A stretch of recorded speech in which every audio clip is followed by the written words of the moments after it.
नमस्कार, स्वागत, सत्कार, बेहद आभार दोस्तों। मैं हूं आपका दोस्त नीरज शर्मा।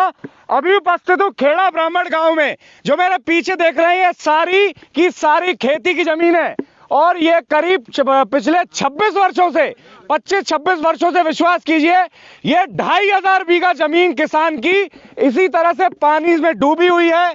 और इस 2500 बीघा जमीन के ऊपर जो आश्रित किसान है वो भूखा मर रहा है, परेशान है, लड़ रहा है जिंदगी की रोज की लड़ाई। लेकिन सरकार प्रशासन पिछले 25 वर्षों से, आप कल्पना कीजिए, 25 वर्षों से यह जमीन इसी तरह से पानी में डूबी हुई है। और सरकार प्रशासन और जो क्षेत्रीय सरकारों की जिनकी जिम्मेदारी है वो बिल्कुल ध्यान नहीं दे रहे हैं। आप जहां तक नजर जाएगी, जो कहते हैं ना, आपने मूवी में सुना होगा, जो पुरानी हिंदी पिक्चर थी उनमें कहते हुए हीरोज को सुना होगा कि भैया जहां तक नजर जाती है वहां तक जमीन हमारी है। तो ये किसान भी इसी तरह कह रहे थे, भैया जहां तक नजर जा रही है वहां तक जमीन हमारी है, पर पूरी पानी में डूबी हुई है, उसका कोई फायदा हमें नहीं मिल पा रहा है। सारी की सारी जमीन पानी में डूबी हुई है। यहाँ सरकार के कुछ इंजीनियर आते हैं, बड़े लोग आते हैं, वो कहते हैं कि भैया इसका मापदंड करवा लिया है, पैमाना बन गया है, बजट बन गया है, जल्दी ही जमीन का जो पानी है जो जिसमें आपकी जमीन डूबी हुई है, इसको जो पीछे एक कैनाल है, गोवर्धन कैनाल बता रहे हैं, उसके अंदर डाल दिया जाएगा, आपकी जमीन फ्री हो जाएगी, खेती करना चालू कर देना। लेकिन वो दोबारा लौट कर नहीं आते हैं। सिर्फ एक बार मेमोरेंडम बनता है, लिस्ट बनती है, प्लान बनता है, लेकिन प्लान कागजों पर ही रह जाता है। यहाँ किसान का नुकसान हो रहा है, जमीन डूबी हुई है। अब साथियों से आपकी बातचीत करवा देता हूँ। कितने समय से डूबी हुई है साहब ये जमीन तुम्हारी? ये नाम बताओ सबसे पहले। मेरा नाम सतीश शर्मा है जी।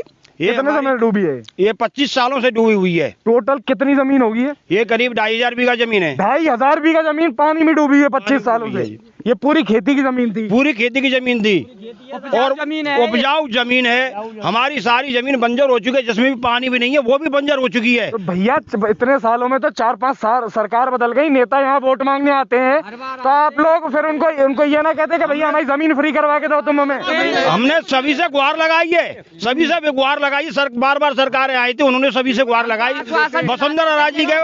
वसुंधरा जी का ये 9 कामों में पहले काम था हमारा। ये क्यों नहीं करवाया वसुंधरा जी ने? किसी ने सुनवाई नहीं की है, सुनवाई नहीं है, हमारी वोटों की गिनती भी नहीं है।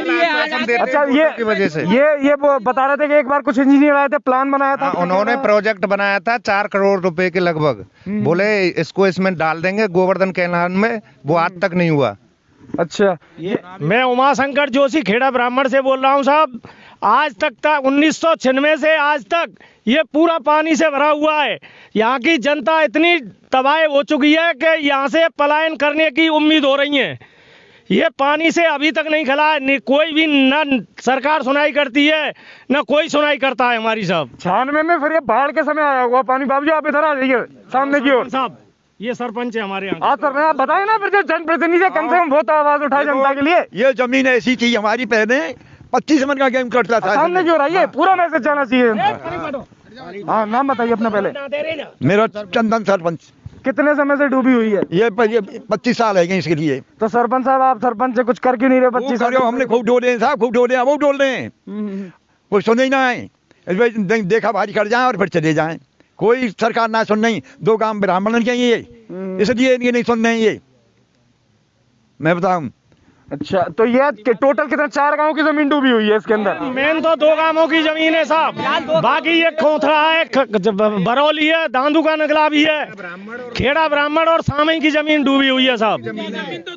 2 गांवों की ज्यादा है साहब, 2 गांव की डूबी हुई है साहब, 2 ही गांव ज्यादा है। अब साहब आप पे अगर कुछ हो जाए तो कर दो, नहीं तो ये तो ऐसे ही डोल रहे हैं। 2 ही गांवों की जमीन सबसे ज्यादा है जी, इसमें इसकी कोई सुनवाई नहीं है और हर आदमी परेशान है और सबसे हाथ जोड़ जोड़ करके रिक्वेस्ट कर रहे हैं, लेकिन फिर भी कोई सुनवाई नहीं। वोटों की जब वोट ईएन साहब और जेएन साहब ऐसा एस्टीमेट बनवाया था गोवर्धन ड्रेन तक, और नाप नूप पे चले गए, एस्टीमेट बना करके पानी का कार चलेगा, बाकी को फिर बंद है।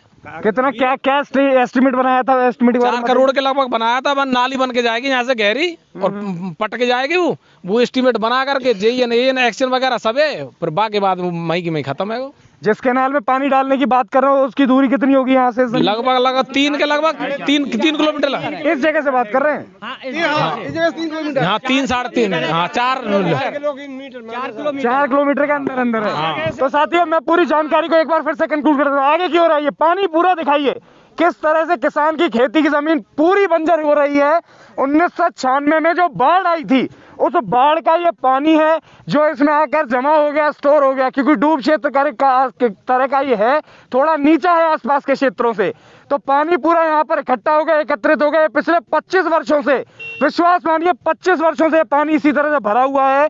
सरकार बदलती रही, मुख्यमंत्री बदलते रहे, नेता बदलते रहे, विधायक एमएलए बदलते रहे, लेकिन इन लोगों का जीवन नहीं बदला। उन लोगों का जीवन उसी तरह से है, बंजर हुई जमीन है, कोई खेती नहीं हो पा रही। आप कल्पना कीजिए, अगर इस 2500 बीघे जमीन के अंदर कहीं 2, 4, 5 बीघे पूरी अगर टोटल जमीन किसी किसान की फंस गई है, उसका तो पूरा जीवन ही खत्म हो गया, पूरा का पूरा जीवन खत्म हो गया। ना बेच सकता है, ना कुछ कर सकता है, वो जमीन पूरी बंजर अलग हुई जा रही है।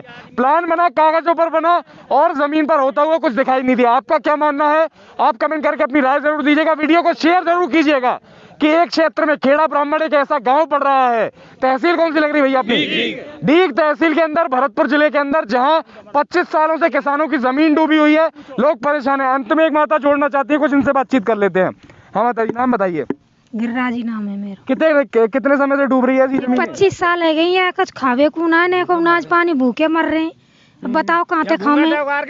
50-100 भरे सब, ये ने यही खेत है और कहूँ खेत ही ना है हम पे, इतको ये सगन के, और कोई पे 2-2 4-4 बताओ कहाँ थे खाएंगे, भूखे मर रहे हैं बिल्कुल। देखिए, तो आप सभी की नैतिक जिम्मेदारी बनती है, जो एक आदमी इस वीडियो को देख रहा है, हर आदमी की नैतिक जिम्मेदारी बनती है कि इसे शेयर कर सब जगह पहुंचाए, जो जिम्मेदार हैं उन सभी तक पहुंचाए, जो केंद्र में शासक बैठे हैं उन तक पहुंचाए, जो राज्य में बैठे हैं उन तक पहुंचाए। वो जागे, वो समझे कि कितना परेशान है किसान, कितना जीवन उसका खराब हुआ पड़ा है। वीडियो को शेयर करें, जानकारी को सब तक पहुंचाएं। दोस्तों, मैं हूं आपका दोस्त नीरज शर्मा। नमस्ते, गुड बाय, राम राम।